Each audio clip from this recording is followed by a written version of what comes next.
Les malheurs de Sophie, par la comtesse de Ségur, chapitre 18, la boîte à ouvrage.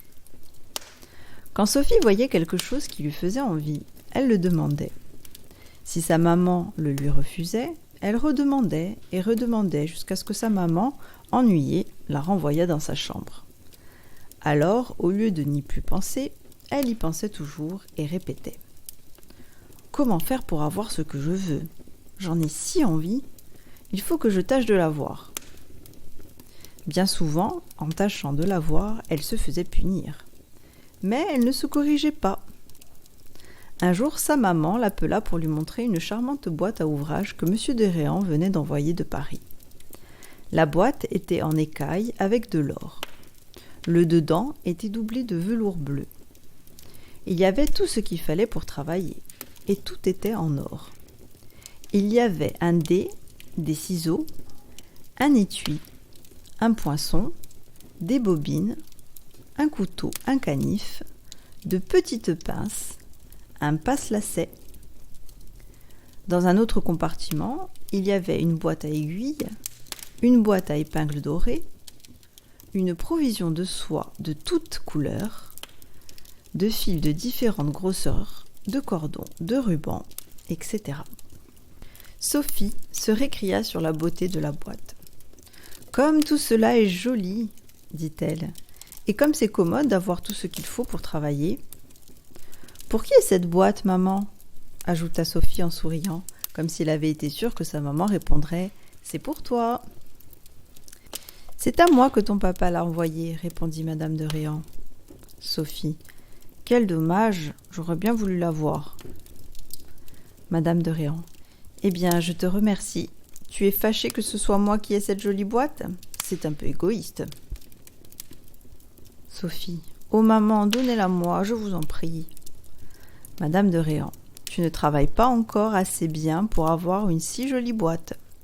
De plus, tu n'as pas assez d'ordre. Tu ne rangerais rien. Et tu perdrais tous les objets les uns après les autres. » Sophie. « Oh non, maman. Je vous assure, j'en aurais bien besoin. » Madame de Réan. « Non, Sophie, n'y pense pas. Tu es trop jeune. » Sophie. « Je commence à très bien travailler, maman. J'aime beaucoup à travailler. » Madame de Réan. « En vérité ? Et pourquoi es-tu toujours si désolée quand je t'oblige à travailler ?» Sophie, embarrassée. C'est parce que je n'ai pas ce qu'il me faut pour travailler, mais si j'avais cette boîte, je travaillerais avec un plaisir. Oh oui, un plaisir. Madame de Réan. Tâche de travailler avec plaisir sans la boîte. C'est le moyen d'arriver à en avoir une. Sophie. Oh maman, je vous en prie. Madame de Réan. Sophie, tu m'ennuies. Je te prie de ne plus songer à la boîte. Sophie se tut. Elle continua à regarder la boîte, puis elle la redemanda à sa maman plus de 10 fois. La maman, impatientée, la renvoya dans le jardin. Sophie ne joua pas, ne se promena pas. Elle resta assise sur un banc, pensant à la boîte et cherchant les moyens de la voir. « Si je savais écrire, dit-elle, j'écrirais à papa pour qu'il m'en envoie une toute pareille. Mais je ne sais pas écrire. Et si je dictais la lettre à maman, elle me gronderait et ne voudrait pas l'écrire. Je pourrais bien attendre que papa soit revenu, mais il faudrait attendre trop longtemps et je voudrais avoir la boîte tout de suite. » Sophie réfléchit longtemps. Enfin, elle sauta de dessus son banc, frotta ses mains l'une contre l'autre et s'écria « J'ai trouvé ! La boîte sera à moi !» Et voilà Sophie qui rentre au salon. La boîte était restée sur la table, mais la maman n'y était plus. Sophie avance avec précaution, ouvre la boîte et en retire une à une toutes les choses qui la remplissaient. Son cœur battait. Elle allait voler comme les voleurs que l'on met en prison. Elle avait peur que quelqu'un entrât avant qu'elle eût fini, mais personne ne vint. Sophie put prendre tout ce qui était dans la boîte.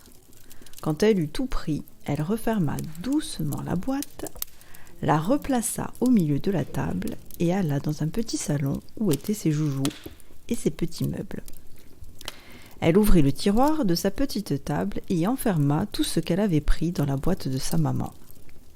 « Quand maman n'aura plus qu'une boîte vide, dit-elle, elle voudra bien me la donner, et alors j'y remettrai tout, et la jolie boîte sera à moi. » Sophie, enchantée de cette espérance, ne pensa même pas à se reprocher ce qu'elle avait fait. Elle ne se demanda pas « Que dira maman ? Qui accusera-t-elle d'avoir volé ses affaires ? Que répondrai-je quand on me demandera si c'est moi ?» Sophie ne pensa à rien qu'au bonheur d'avoir la boîte. Toute la matinée se passa sans que la maman s'aperçût du vol de Sophie. Mais, à l'heure du dîner, quand tout le monde se réunit au salon, Madame de Réan dit aux personnes qu'elle avait invitées à dîner qu'elle allait leur montrer une bien jolie boîte à ouvrage que M. de Réan lui avait envoyée de Paris. « Vous verrez, ajouta-t-elle, comme c'est complet. Tout ce qui est nécessaire pour travailler se trouve dans la boîte. Voyez d'abord la boîte elle-même, comme elle est jolie. »« Charmante, répondit-on. Charmante. » Madame de Réan l'ouvrit. Quelle fut sa surprise et celle des personnes qui l'entouraient de trouver la boîte vide. « Que signifie cela ? dit-elle. Ce matin, tout y était, et je ne l'ai pas touché depuis. »« L'aviez-vous laissé au salon ? demanda une des dames invitées. Madame de Réan. Certainement, et sans la moindre inquiétude. Tous mes domestiques sont honnêtes et incapables de me voler. La dame. Et pourtant la boîte est vide, chère madame. Il est certain que quelqu'un l'a vidée. Le cœur de Sophie battait avec violence pendant cette conversation. Elle se tenait cachée derrière tout le monde, rouge comme un radis et tremblant de tous ses membres. Madame de Réan la chercha des yeux et, ne la voyant pas, appela « Sophie ! Sophie, où es-tu » Comme Sophie ne répondait pas, les dames derrière lesquelles elle était cachée et qui la savaient là, s'écartèrent et Sophie parut dans un tel état de rougeur et de trouble que chacun devina sans peine que le voleur était elle-même. « Approchez, Sophie !» dit Madame de Réan. Sophie s'avança d'un pas lent. Ses jambes tremblaient sous elle. Madame de Réan. « Où avez-vous mis les choses qui étaient dans ma boîte ?» Sophie tremblante. « Je n'ai rien pris, maman, je n'ai rien caché. » Madame de Réan. « Il est inutile de mentir, mademoiselle. Rapportez tout à la minute, si vous ne voulez pas être punie comme vous le méritez. » Sophie pleurant. « Mais maman, je vous assure que je n'ai rien pris. » Madame de Réan. « Suivez-moi, mademoiselle. » Et comme Sophie restait sans bouger, Madame de Réan lui prit la main et l'entraîna malgré sa résistance dans le salon à joujou. Elle se mit à chercher dans les tiroirs de la petite commode, dans l'armoire de la poupée. Et ne trouvant rien, elle commença à craindre d'avoir été injuste envers Sophie. Lorsqu'elle se dirigea vers la petite table, Sophie trembla plus fort lorsque sa maman, ouvrant le tiroir, aperçut tous les objets de sa boîte à ouvrage que Sophie avait cachés là. Sans rien dire, elle prit Sophie et la fouetta comme elle ne l'avait jamais fouettée. Sophie eut beau crier et demander grâce, elle reçut le fouet de la bonne manière, et il faut avouer qu'elle le méritait. Madame de Réan vida le tiroir et emporta tout ce qu'elle y avait trouvé pour le remettre dans sa boîte, laissant Sophie pleurer seule dans le petit salon. Elle était si honteuse qu'elle n'osait plus rentrer pour dîner. Et elle fit bien, car Madame de Réan lui envoya sa bonne pour l'emmener dans sa chambre, où elle devait dîner et passer la soirée. Sophie pleura beaucoup et longtemps. La bonne, malgré ses gâteries habituelles, était indignée et l'appelait voleuse. « Il faudra que je ferme tout à clé, disait-elle, de peur que vous ne me voliez. Si quelque chose se perd dans la maison, on saura bien trouver le voleur et on ira tout droit fouiller dans vos tiroirs. » Le lendemain, Madame de Réan fit appeler Sophie. « Écoutez, mademoiselle, lui dit-elle, ce que m'écrivait votre papa en m'envoyant la boîte à ouvrage. Ma chère amie, je viens d'acheter une charmante boîte à ouvrage que je vous envoie.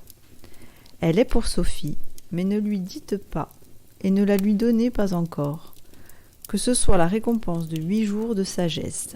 Faites-lui voir la boîte, mais ne lui dites pas que je l'ai achetée pour elle. Je ne veux pas qu'elle soit sage par intérêt, pour gagner un beau présent. Je veux qu'elle le soit par un vrai désir d'être bonne. Vous voyez, continua Madame de Réan, qu'en me volant, vous vous êtes volé vous-même. Après ce que vous avez fait, vous auriez beau être sage pendant des mois, vous n'aurez jamais cette boîte.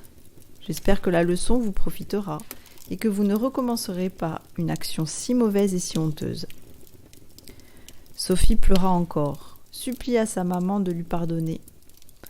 La maman finit par y consentir, mais elle ne voulut jamais lui donner la boîte. Plus tard, elle la donna à la petite Élisabeth Chéneau, qui travaillait à merveille et qui était d'une sagesse admirable. Quand le bon, l'honnête petit Paul apprit ce qu'avait fait Sophie, il en fut si indigné qu'il fut 8 jours sans vouloir aller chez elle. Mais quand il sut combien elle était affligée et repentante, et combien elle était honteuse d'être appelée voleuse, son bon cœur souffrit pour elle. Il alla la voir. Au lieu de la gronder, il la consola et lui dit « Sais-tu, ma pauvre Sophie, le moyen de faire oublier ton vol ? C'est d'être si honnête qu'on ne puisse pas même te soupçonner à l'avenir. » Sophie lui promit d'être très honnête, et elle tint parole.